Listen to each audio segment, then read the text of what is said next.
ఎంత పెద్ద పీఆర్సీలు ఇచ్చినాం, తెలంగాణ స్పెషల్ ఇంక్రిమెంట్ ఎట్లా ఇచ్చినాం, ఇవన్నీ మీరు మర్చిపోయి ఇలా ఆగమాగం అడివడే అవుతామంటే మీరే నష్టపోతారు తప్ప బీఆర్ఎస్ పార్టీ కాదు. మీకు తెలివితేటలు ఉన్నాయి కాబట్టి, బుద్ధి ఉంది కాబట్టి, గౌరవం ఉంది కాబట్టి ఆలోచన చేసి చెక్ బ్యాలెన్స్ చేయాలని చెప్పి తెలంగాణ ఉద్యోగ ఉపాధ్యాయ సోదరులను కూడా ఈ సందర్భంగా నేను మేధావులుగా మీరు ఆలోచించాలని, ఈ గవర్నమెంట్ ముక్కుతాడేయాలని చెప్పి నేను మీకు కూడా అప్పీల్ చేస్తా ఉన్నా. ఇక్కడికి పోయి మన కరెంటు 9 ఏళ్ళ కన్నురేప కొట్టినంతసేపు అయినా కరెంటు పోయిందా?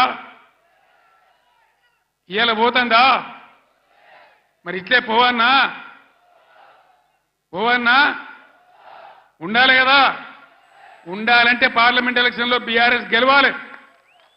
మెదక్ల వెంకట్రామరెడ్డి, జైరాబాద్లో అనిల్ గెలిస్తేనే ఎల్పడా దాపడా కోళ్ళలాగల్లాగా ఉన్నారు. ఇద్దరు కూడా చదువుకున్న వాళ్ళు, ఒక ఆయన ఐఏఎస్ అధికారి, ఇంకొక ఆయన తెలంగాణ ఉద్యమకారుడు. బ్రహ్మాండంగా ఈ కాంగ్రెస్ ముక్కు విండి మీ హక్కులు సాధించాలంటే వాళ్ళని గెలిపించాలని చెప్పి నేను మిమ్మల్ని కోరుతా ఉన్నా. గెలిపిద్దామా? కారు గుర్తుకే. సభ అయిపోలేదు, ఉండండి.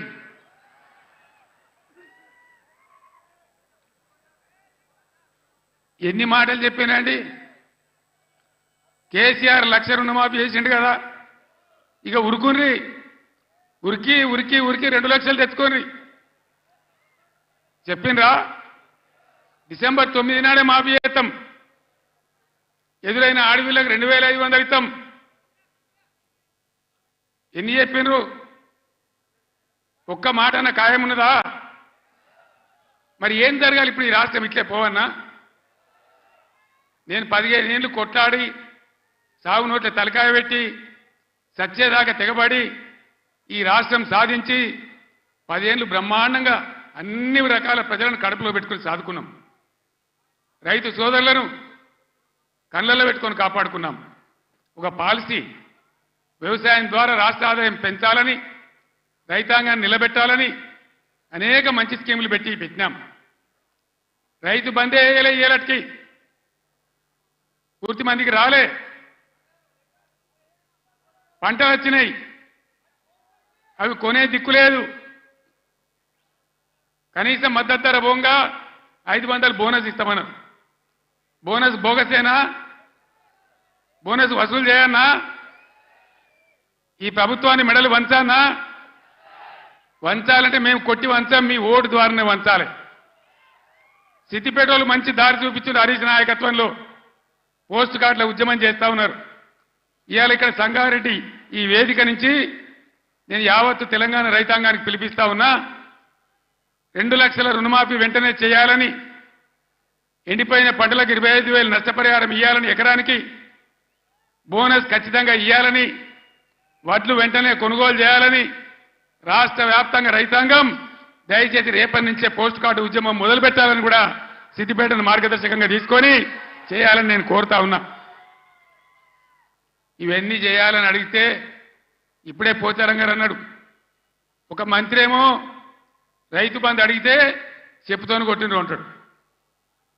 ఇంకో ముఖ్యమంత్రిని ఇవన్నీ ఏమైనాయి, ఎందుకు ఏమని గట్టిగా నిలదీస్తే ఏం మాట్లాడతారు లిల్లీ పుట్టుగాళ్ళు?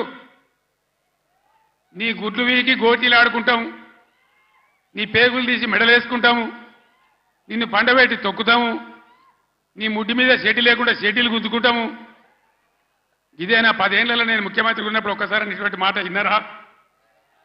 ఇంత అగౌరవంగా మాట్లాడినామా? ఇంత అన్యాయం మీ కళ్ళ ముందనే జరగాలన్నా? దయచేసి ఆలోచన చేయాలి.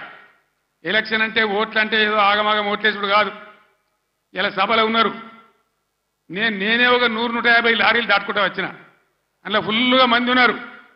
చాలా దూరంలో పోలీసు వాళ్ళు ఆపుతా ఉన్నారు, పోలీసు వాళ్ళు బొమ్మలు వీకేస్తా ఉన్నారు. నేను పోలీసు మిత్రులకు మనవి చేస్తా ఉన్నా, మీ డ్యూటీ మీరు చేయండి. 10 ఏళ్ళు మేము కూడా గవర్నమెంట్ ఉన్నాం. అమాయకులను బెదిరియడం, కొట్టడం, బీఆర్ఎస్ ఫ్లెక్సీలు బికేయడం, ఇదా మీ పోలీస్ డ్యూటీ? ఇలా మేము కూడా లెక్క పెడతా ఉన్నాం. నేను పోలీసు పేరెత్తంగానే ప్రజలు ఎట్లా మాట్లాడుతున్నారో మీరు చూస్తున్నారు, ప్రజల గోల చూస్తున్నారు. ఇప్పటికైనా మీ అరాచకాలు బంద్ చేయండి, జాగ్రత్త. లేకపోతే మళ్ళా గ్యారంటీగా బీఆర్ఎస్ అధికారానికి వస్తుంది. అప్పుడు మీ గతి ఏమైందో ఆలోచన చేసుకోవాలి. 10 ఏళ్ళు మేము ఉన్నామే, 10 ఏళ్ళు నేను ముఖ్యమంత్రిగా ఉన్నానే, ఒక్కరోజన్నా మేము ఈ దౌర్జన్యం చేసినామా? ఎవరినైనా వేధించినామా? మరి ఎందుకు మీడియాలో మితిమీరిన పనులు చేస్తా ఉన్నారు పోలీసులు? దయచేసి మానుకోండి పోలీస్ సోదరులారా, మేమన్నీ రికార్డు చేస్తా ఉన్నాం.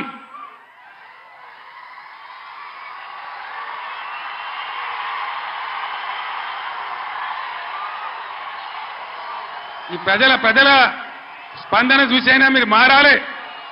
డీజీపీ గారు మీరు మారాలని నేను చెప్తా ఉన్నా. లేకపోతే మీ మీదకి ప్రజలే తిరుగుబడే రోడ్ వస్తుంది, జాగ్రత్త అని నేను చెప్తా ఉన్నా. మా కార్యకర్త తెలంగాణ ఉద్యమకారుడు సల్వాజీ మాధవరావు అని కరీంనగర్ జిల్లా ధర్మారంలో, పెద్దపల్లి జిల్లాలో ఆయన సోషల్ మీడియాలో ఒక పోస్ట్ పెట్టిండని చెప్పి ఆయన మీద అక్రమ కేసులు పెట్టి ఇలా జైలు తరలించినారు. ఆయన కరీంనగర్ జైల్లో ఉన్నాడు. ఇది మీకు న్యాయమా? డీజీపీకి ఏమైనా గౌరవం ఉంటే ఆ సల్వాజీ మాధవరావు మీద ఏదైతే జరిగిందో దాని మీద స్పెషల్ కమిటీ సీనియర్ ఐపీఎస్ ఆఫీసర్తో ఎంక్వైరీ చేయాలి. ఏ సబ్ ఇన్స్పెక్టర్, ఏ సర్కిల్ ఇన్స్పెక్టర్ దౌర్జన్యానికి పాల్పడ్డాడో వాళ్ళ మీద మీరు చర్యలు తీసుకోవాలి. లేకపోతే తస్మాత్ జాగ్రత్త, మేము న్యాయస్థానం తలుపులు దాడతామని మనవి చేస్తా ఉన్నా. మేము కూడా మస్తుగా చూసినాం. నేను కేంద్ర మంత్రిగా పనిచేసిన, రాష్ట్ర మంత్రిగా పనిచేసిన, ఇదే జిల్లాలో 20 ఏళ్ళు ఎమ్మెల్యేగా ఉన్నా, ముఖ్యమంత్రిగా పనిచేసిన, కానీ దౌర్జన్యాలు ఎన్నడూ మీతో మేము చేయించలే. అనవసరంగా మీరు రాజకీయ చేసే వాళ్ళు చేస్తారు, మీకు అవసరం లేదు. ఆయాల ఎక్కడ చూసినా వరి